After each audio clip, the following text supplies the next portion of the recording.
Welcome to today's video. Today I'm going to teach you how to get past the root of your mental suffering so that you can create a better life through a better mindset. Let's dive in.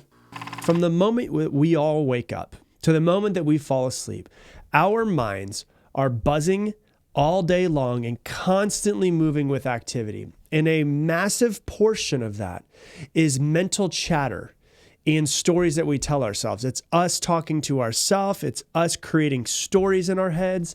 And, it's stories about who we are, what we think other people think of us, how we fit into the world, good things about us, bad things about us, if we're good or bad, if the world is good or bad, if your boss is good or bad, what they think of you, what you think of them. And there's these entire stories and storylands that are basically being built in our minds all day long. And if you're unaware of it, hopefully with this episode, you can start becoming more aware of it. Because these stories aren't just like little thoughts that just happen in your head.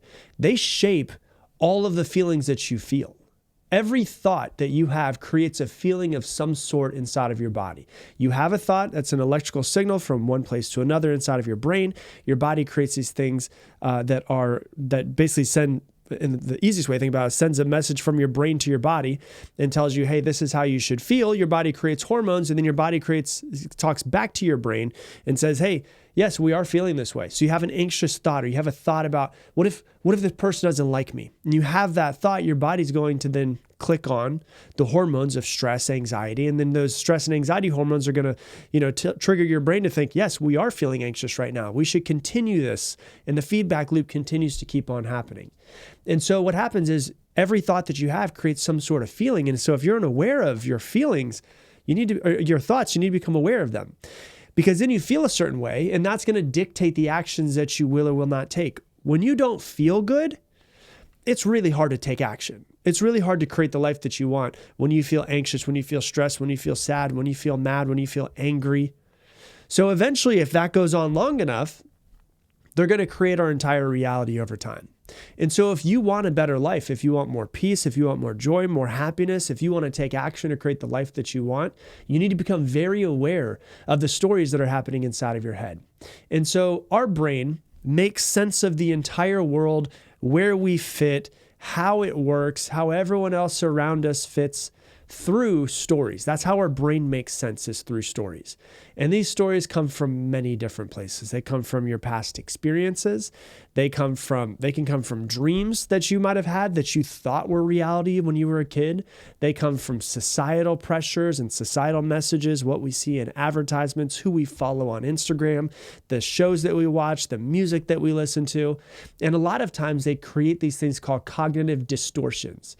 And a cognitive distortion is an irrational thought pattern that leads to negative thinking. And we're going to dive into those in a little bit later into the episode. But I'll give you a couple of examples just in case this isn't fully hitting with you, right? Let's say that you need to give a speech and you have anxiety when it comes to public speaking, right? It's not the public speaking. It absolutely has nothing to do with the public speaking, because the public speaking is just you, a human, standing up in front of other humans at its simplest form. And, sounds are coming out of your face. That's its simplest form, right? The thing that causes you anxiety is not the public speaking. The thing that causes you anxiety is the internal story. Oh, I'm always so awkward. I'm so awkward when I stand in front of people. Everyone in the crowd is going to think that I'm foolish. Or, what if I mess up and I look like an idiot? There's that girl that I like, and she's going to see me look like an idiot, and then she's not going to want to be with me, and then I'm going to be alone forever, right? And the story just continues to keep going on. Or I have this presentation I need to give at work. My boss is going to be there. What if I do the presentation and my boss realizes that I'm incompetent, and then he starts to notice other places where I'm competent, and then he fires me, right? So the story, it doesn't just start and end at the event most of the time. Usually what happens is we think of the event, like the public speaking, and then we think and we basically play it out in our head and create an entire story around what could happen next. And it usually doesn't happen near as bad as we think it's going to. But that thought causes an anxious feeling or stress about what it is that we need to do in the future. And then what it does is that story affects how you feel and you act during that public speaking, which likely reinforces your anxiety, which likely makes you more awkward when you're in front of people. So let me give you just a bunch of different examples of how this could happen in your life. Let's say that you're sending a text message to somebody and you're waiting for their reply and you see the 3 dots pop up after texting a friend and then they disappear. And you're like, oh my God, what happened? You ever done this before where you're like, maybe they misunderstood my text message. I hope they're not upset with me. They must, oh my gosh, and then what do? We scroll back through our text messages and we see what you could have said. Oh, could you have said something? Oh my gosh, this thing could have been read incorrectly. I hope they didn't misunderstand what I was saying. The reality is the 3 dots were there, the 3 dots disappeared. But we went off into storyland and thought, oh my gosh, they could have taken this wrong. They could have taken this wrong. I hope they didn't take this wrong. And then, I hope they text me back. I hope I didn't offend them in some sort of way. Reality is 3 dots were there, 3 dots disappeared. But we went off down into storyland. For me, I've had this happen before, and this was something I worked on for years, is I'll text somebody and it's always used to pop up when it was other men that I would look up to. I'd text them and then they wouldn't text back for a while, right? And I was like, shit, I wonder if they don't, and it was this whole feeling of like, I'm not good enough. Well, maybe that, maybe they think I'm stupid. Maybe I didn't say something correctly. Maybe it's not important to get back to me, right? And I think if I were to try to find the root of it, I think it came from, my relationship with my father, wanting somebody that I look up to think highly of me. And if they don't text back, then I'm like, oh my God, did I say something wrong? Was something wrong? Because ultimately, the reality is they just haven't texted back yet. They're probably busy, right? Or another example is reality is your boss sends you an email and says, hey, Sarah, can we meet up and have a meeting this afternoon? And so your boss asks you for a meeting unexpectedly, and your first thought is, I must be in trouble, or worse, I'm getting fired. You ever had this happen before? The reality is your boss asked you for a meeting, but you went off into storyland and now you're thinking there's something wrong with you. Maybe I'm in trouble. Maybe I'm getting fired. If I get fired, what am I going to do? How am I going to pay the bills? I only have X amount of dollars in savings. You're in storyland. You're not even in reality anymore. Another example would be like maybe you text a friend and you send them a long message of something that's going on and then they text you back something really short and you're like, oh, they're annoyed with me. I wonder if I said something wrong. Another thing that I've done before and I've noticed within myself is you go to like a social gathering, go to a party, and after you leave, you kind of ruminate over something that you said and you're like, oh my gosh, I hope they didn't take that wrong. I shouldn't have said that. They might think that I'm strange, or maybe I can see how they could take that the wrong way. I said a couple of years ago, I had an interview with someone who I really admire, and after it, I started thinking about something that I said. And I thought to myself, oh my God, that could have been taken the wrong way. I wonder if they think that was a bad thing. And I remember for like days, I was beating myself up and I was like, damn, did I say it that way? Did I say it incorrectly? Could that have been taken incorrectly? And I'm in storyland. I'm not in reality anymore, right? Interview was over. Everything was done. I'm in storyland. I'm in storyland for the entire weekend. Then I come back on Monday and I watch the footage and it wasn't even as bad as I thought it was. And I was like, oh, that's what I was worrying about. But for like 3 or 4 days, I was just ruminating on it like, oh my God, they must think that I'm stupid. They could have taken that the wrong way. I hope that they don't think that I said that, right? So we all have these stories. You might see another example would be like you see someone else's success on Instagram and think, oh, they must have cheated or manipulated others to get there. Maybe they slept their way to the top. Right? Like there's so many stories that we create, and all of those stories, all of those thoughts have feelings that come with them. And so the thing that you really have to understand is that something happened and then you left reality and you went off into storyland. And this happens all day long. And these can really sway our emotions. And if our emotions are swayed and we feel good, great. It's easier to take action and create the life we want. If we don't feel good, it makes it harder to actually take the action that we need to. And you can really start to beat yourself up for it. I know a lot of people reach out to me. They beat themselves up just over the story inside of their own head. And so what I'm going to do is I'm going to teach you different techniques that are based in cognitive behavioral therapy and other forms of therapy to help you identify what your negative thoughts are, your negative stories that are going on. Actually look at them and see if you can poke holes in them to kind of assess the accuracy of them. And then how to actually take those thoughts and replace them with more realistic and positive ones. And then it's really going to help you alter the emotional and behavioral responses that are associated with the thoughts that you have and the stories that you have as well. And so the first thing I'm going to teach you about is something called cognitive restructuring. Okay, so this involves identifying specific negative thoughts that you have and challenging their validity. Right? So if you think I'm awkward, I am a terrible communicator, I'm bad at public speaking, people think I'm ugly, whatever it might be, it involves you finding those specific negative thoughts. So first off, you have to become aware of yourself and then testing the validity of them by actually asking yourself questions. You can do it. I recommend don't just do it in your own head. I recommend speaking it out loud.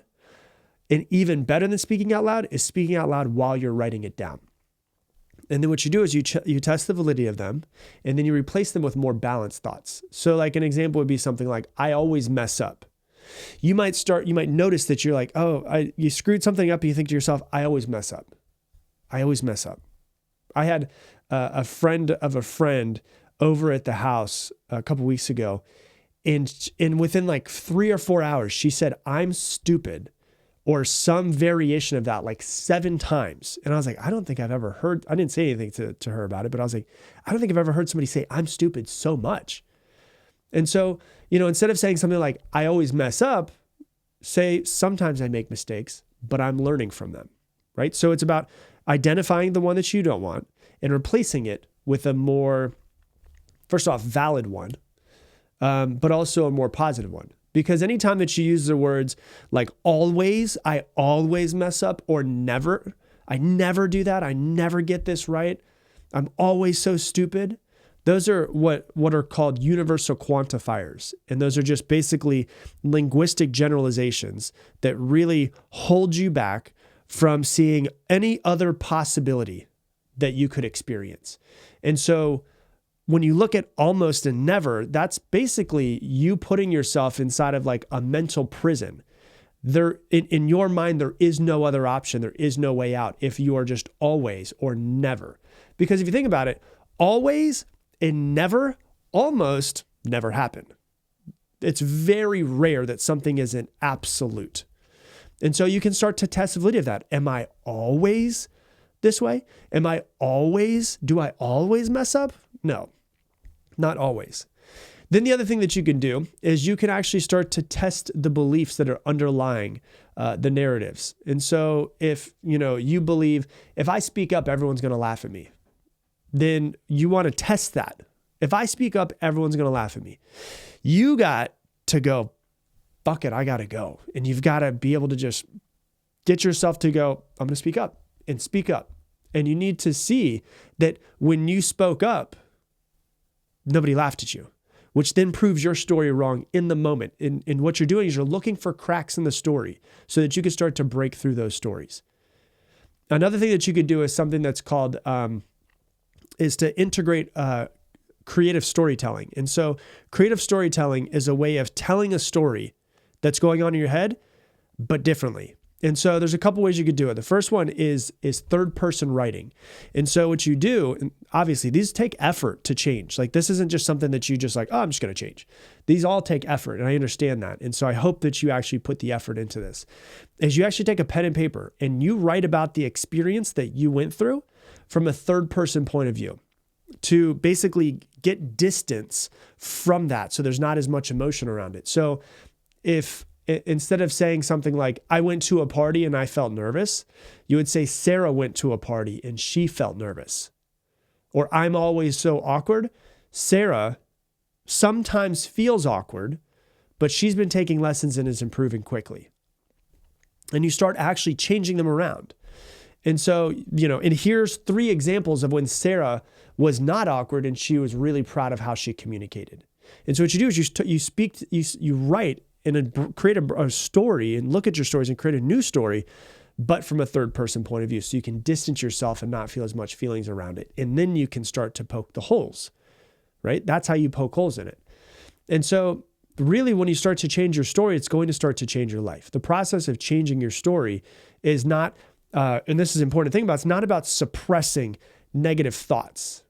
It's about transforming them into narratives that empower you and actually start to support you to who you want to become.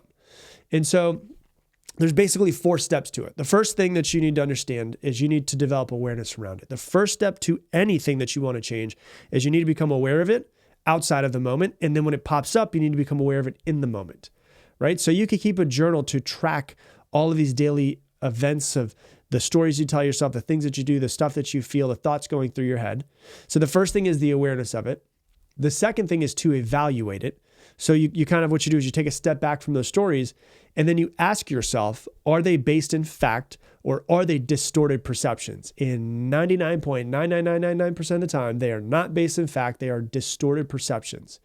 And then what you do is you challenge those narratives and the stories that you've built with evidence that you actually have. Am I always awkward? I'm not always awkward. I'm actually really comfortable in front of my friends. So that's a bunch of bullshit, right? So you challenge yourself. You test the validity of those thoughts and those stories.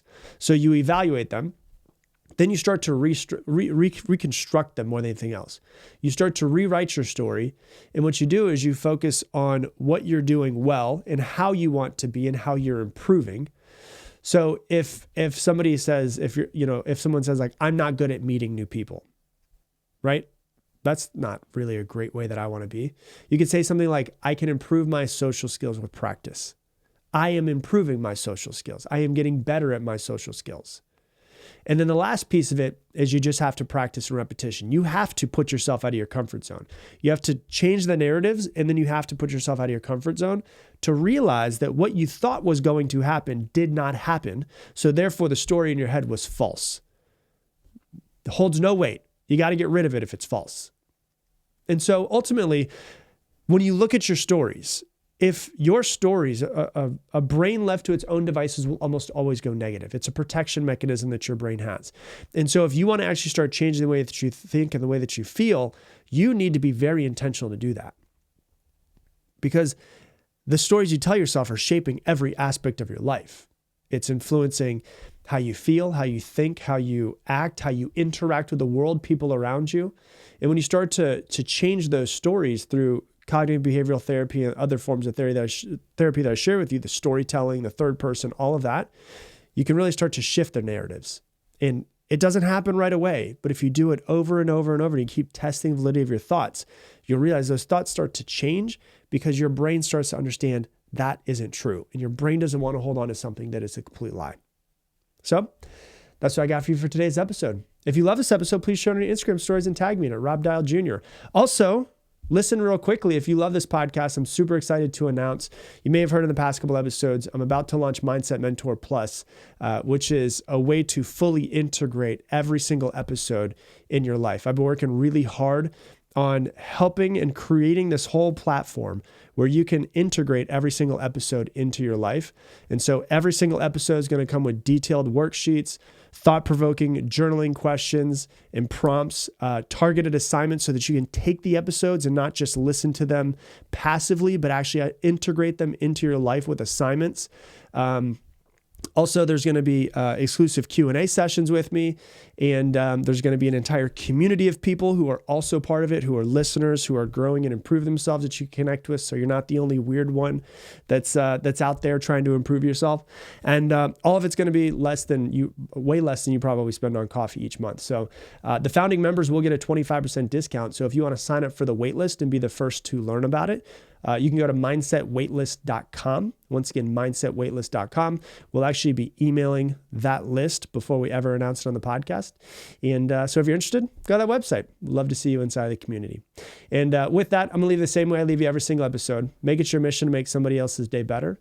I appreciate you, and I hope that you have an amazing day.